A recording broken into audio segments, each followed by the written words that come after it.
हर चीज़ में, हर शोबे में जो साइंस है वो तरक्की करती है।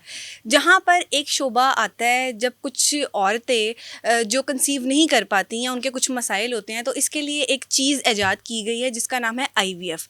आईवीएफ होता क्या है? पहले ये बाहर के ममालिक में ज़्यादा था, लेकिन अब पाकिस्तान में भी ये हो रहा है। आईवीएफ से कैसे बच्चे पैदा होते हैं और क्या प्रोसेस होता है उनका और किस तरह से पैदा किए जाते हैं, इस सब पर बात करने के लिए आज हम IVF expert doctor Reeba Saqib के साथ मौजूद हैं। इनसे बात करते हैं। अस्सलाम वालेकुम। वालेकुम सलाम, क्या हाल है ज़ोहरा? मैं ठीक हूँ, आप कैसी हैं? बिल्कुल ठीक ठाक। मुझे सबसे पहले ये बताएं कि आईवीएफ होता क्या है, क्योंकि लोगों को अभी इतनी नॉलेज नहीं है। हाँ, देखो, एक टर्म है जिसको हम कहते हैं इन वीवो। इसका मतलब है कि बच्चा बॉडी के अंदर पला है, ठीक हर है। चीज़ बॉडी के अंदर है, जैसे नॉर्मल होता है। सो नॉर्मल प्रेगनेंसी जो होती है उसको हम कह देते हैं इन वीवो प्रेगनेंसी। फिर एक चीज़ है जिसे हम कहते हैं IVF, which stands for in vitro pregnancy.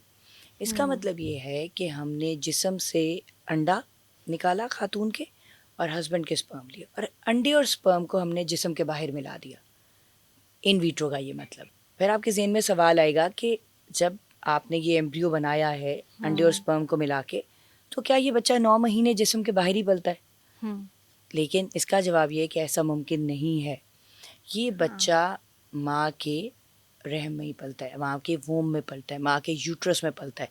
सिर्फ चंद दिनों के लिए हमने उसको बाहर रखना है, उसके बाद वो वापस हम यूट्रस के अंदर रख देते हैं। कितने दिनों के लिए रखते हैं? आप ये समझो कि 3 से 5 दिन।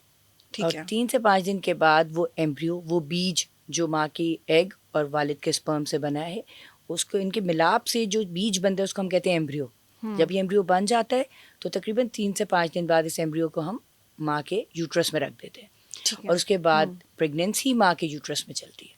अच्छा, कौन से केसेस होते हैं जिनको आप ये रिकमेंड करती हैं और किन केसेस को आप बिल्कुल रिकमेंड नहीं करती?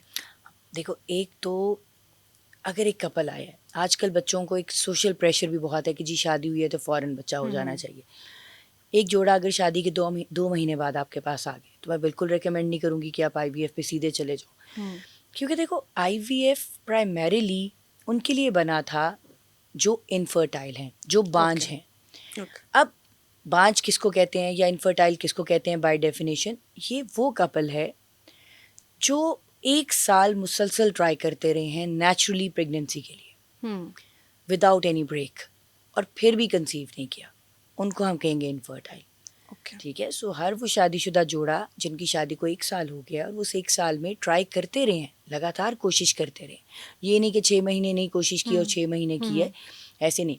वो जोड़ा जिसने 1 साल लगातार कोशिश की उसके बावजूद प्रेगनेंसी नहीं हुई, उनको हम कहेंगे इनफर्टाइल। ऐसे कपल को जाना चाहिए लाजमी अपने डॉक्टर के पास।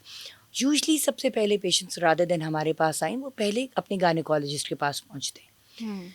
नेक्स्ट स्टेप क्या होता है कि गायनेकोलॉजिस्ट दोनों को काउंसल करते हैं, थोड़े से टेस्ट करते हैं जिसमें हस्बैंड के स्पर्म चेक होते हैं और कुछ वाइफ के टेस्ट होते हैं। उसके बाद गायनेकोलॉजिस्ट को जो मुनासिब लगता है वो ट्रीटमेंट स्टार्ट कर देते हैं। कुछ वाइटामिन्स हो सकते हैं दिए जाएं, हल्के फुल्के से शुरू करते हैं अगर कोई मेजर मसला डिटेक्ट नहीं हुआ। ठीक है। सो आपने इसको स्टेप वाइज लेके चलना है। जैसे सीढ़ियाँ चढ़ते हैं ना, तो इनफर्टिलिटी का ट्रीटमेंट भी सीढ़ियों पे चलता है। पहला नेचुरल हो गया, सेकंड स्टेप हल्के फुल्के वाइटामिन्स की मदद हो गई, अगला स्टेप नहीं हो रहा, 2 साल हो गए, 3 साल हो गए, दवाइयाँ खा ली जो गायनेकोलॉजिस्ट ने दी, फिर भी नहीं कंसीव हुआ, उससे अगला स्टेप होता है कि थोड़े बहुत और फिर टेस्ट किए जाते हैं। लेट्स से वाइफ के ट्यूब्स का चेक कर लिया कि कहीं खुदा न ख्वास्ता ट्यूबें तो नहीं बंद। अगर वो बंद आ जाए खुदा न ख्वास्ता, फिर उस जोड़े को आईवीएफ पे जाना पड़ता है। फिर और देर नहीं करनी चाहिए, क्योंकि अगर ट्यूब्स बंद हैं फिर और कोई रास्ता नहीं।